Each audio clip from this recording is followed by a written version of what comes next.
Sa ibang balita, nauwi sa barilan ang pagsisilbi ng arrest warrant sa isang wanted sa Zamboanga City. Nakatakas siya habang nadamay naman kaya namatay ang isang bata at dalawang iba pa. Nakatutok si Mav Gonzalez.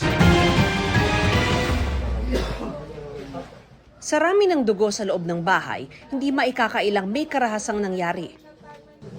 Sa bahay na ito sa Sinunok, Zamboanga City, ang mga pader nagkabutas-butas. Nagkalat naman sa labas ng bahay ang mga basyo ng bala. Ayon sa pulisya, isang engkwentro raw ang nangyari pasado 1:00 ng madaling araw kanina.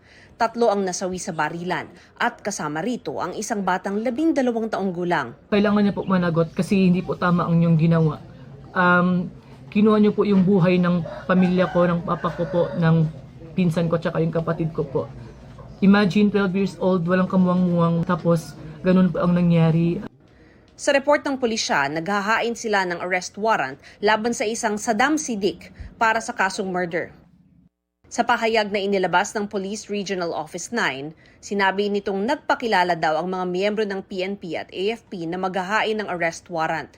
Pero bigla raw silang pinaputukan at dahil nalagay sila sa panganib, tumipensa ang mga tropa at nagkaroon ng maikling palitan ng putok. Na-recover daw sa crime scene ng isang M16 rifle at isang hand grenade.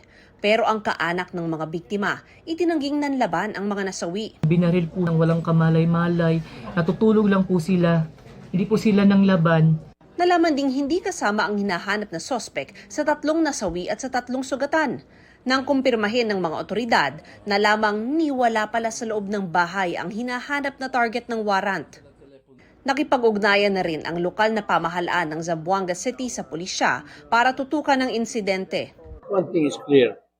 The person that they were looking for in the search warrant is not the same person that was killed. I don't want to call it mistaken identity, but let's wait for the investigation. Yung nasa pangalan sa search warrant, iba yung tao na naging biktima. Iniimbestigahan ng pulisya kung may koneksyon ang sospek sa pamilya na nasa bahay. We have created a special investigative task group. We cannot answer yet as to the definitive answer to your question. That will be the subject of our investigation. Nagtungo na rin sa pinangyarihan ng krimen ng ilang tauhan ng Commission on Human Rights para magsagawa ng inspeksyon at kumalap ng impormasyon. Mav Gonzalez, nakatutok, 24 oras.